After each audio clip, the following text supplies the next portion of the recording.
ഇവിഎമ്മിൽ തെളിയുക LDF 68, UDF 66, NDA 6. ഭയപ്പെട്ട UDFിലെ യുവ തുർക്കികൾ. സ്വാഗതം തനിനാടൻ Malayali news. മഹാരാഷ്ട്രയിൽ, ജാർഖണ്ഡിൽ, ഒടുവിൽ ബീഹാറിൽ പ്രതിപക്ഷം തോറ്റത് ഒരിക്കലും വിശ്വസിക്കാനാകാതെയാണ് UDFിലെ യുവ തുർക്കികൾ. മറിച്ച് ഇവിഎം മെഷീൻ കനിഞ്ഞില്ലെന്നാണ് UDFിലെ യുവ തുർക്കികളുടെ സങ്കടം. തമിഴ്നാട്, ബംഗാൾ, കേരളം ഊഴമാണ്. മമതയും സ്റ്റാലിനും വിട്ടുകൊടുക്കില്ല. സംസ്ഥാനത്ത് UDF 100 സീറ്റ് ലഭിച്ച് അധികാരത്തിലെത്തുമെന്ന് പ്രതിപക്ഷ നേതാവ് ആവർത്തിക്കുന്നുണ്ട്. ഇന്നത്തെ ഭരണകക്ഷിയിൽ ഉൾപ്പെട്ടവരും UDFിന് ഭരണമെന്ന് ഉറപ്പിക്കുന്നു.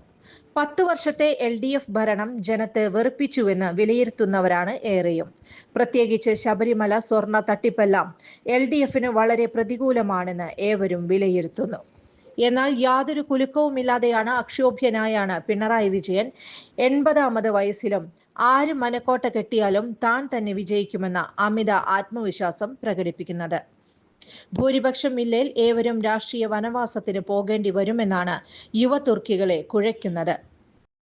തിരുവനന്തപുരം കോർപ്പറേഷനിൽ UDF സീറ്റ് ഇരട്ടിയാക്കിയപ്പോൾ LDF സീറ്റ് നേർപകുതിയാക്കി മേയർ സ്ഥാനം വിടുന്നത് ഏവരും കണ്ടതാണ്. തൃശൂർ പാർലമെന്റ് സീറ്റ് NDA നേടിയെടുത്തത് ക്രൈസ്തവർക്ക് തുച്ഛമായ വോട്ടുള്ള നാട്ടികയിലും ഗുരുവായൂരും മണലൂരും വോട്ട് ഗണ്യമായി വർദ്ധിപ്പിച്ചാണ് LDFിനെ 2ാം സ്ഥാനത്താക്കിയത്. കർണാടകത്തിലും തെലങ്കാനയിലും പഞ്ചാബിലും ബാലറ്റ് പേപ്പർ തദ്ദേശ സ്വയംഭരണ തെരഞ്ഞെടുപ്പിൽ പ്രയോഗിച്ചത് കോൺഗ്രസിനും ആപ്പിനും വലിയ ഗുണകരമായി.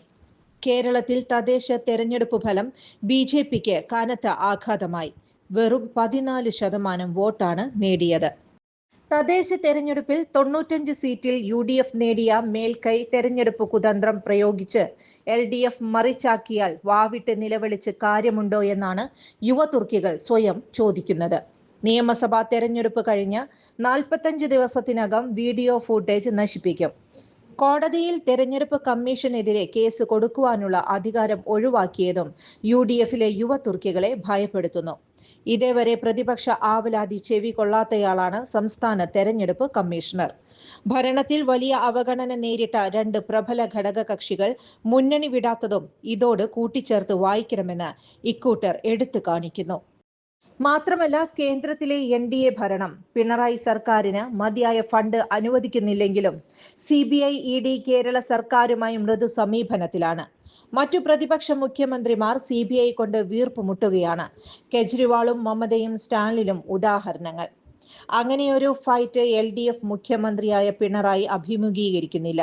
ഇത് മോദി പിണറായി ചങ്ങാത്തമാണെന്നാണ് ഇക്കൂട്ടരുടെ വാദം. 68 seat LDF, 66 seat UDF, 6 seat NDA. ഇങ്ങനെ EVM മെഷീനിൽ തെളിഞ്ഞാൽ എന്തു ചെയ്യണമെന്ന വേവലാതിയിലാണ് യുവ തുർക്കികൾ. വലിയ നേതാക്കൾ ഭരണം ഉറപ്പിച്ച മട്ടിലാണ് തെരഞ്ഞെടുപ്പ് തന്ത്രങ്ങൾക്ക് രൂപം നൽകുന്നത്. ഇതുതന്നെയാണ് യുവ തുർക്കികളെ ആശങ്കപ്പെടുത്തുന്നതും. ആർക്കും ഭൂരിപക്ഷമില്ലാത്ത തൂക്ക് നിയമസഭ ഒടുവിൽ കേവലം 2 സീറ്റ് ബലത്തിൽ പിണറായിയെ ഗവർണർ അർലേക്കർ മുഖ്യമന്ത്രി സ്ഥാനത്തേക്ക് ക്ഷണിക്കുമെന്ന് യുവ തുർക്കികൾ ആശങ്കപ്പെടുന്നു. ബാലറ്റ് പേപ്പർ ആയിരുന്നുവെങ്കിൽ വീണ്ടും എണ്ണിക്കുവാനുള്ള സൗകര്യം ഇനിയില്ലാത്തതിനാൽ UDFിലെ യുവ തുർക്കികൾ നെത്തോട്ടത്തിലാണ്. 68 സീറ്റ് LDFിന് ലഭിക്കുന്ന സ്ഥിതിവിശേഷം ഒരിക്കലും അംഗീകരിക്കാൻ ഇക്കൂട്ടർക്ക് സാധ്യമല്ല. 60ന് മുകളിൽ LDFിന് സീറ്റ് ലഭിക്കരുതെന്ന കടുത്ത വാശിയിലാണ് യുവ തുർക്കികളുടെ പ്രവർത്തനമെങ്കിലും ഏതെങ്കിലും വഴിവിട്ട നീക്കുപോക്ക് LDF NDAയുമായി ഉണ്ടാകുമോ എന്ന കടുത്ത ഭീതിയിൽ തന്നെയാണ് UDFിലെ യുവ തുർക്കികൾ. നന്ദി, നമസ്കാരം. തനിനാടൻ മലയാളി ന്യൂസ്, കൊച്ചി ബ്യൂറോ.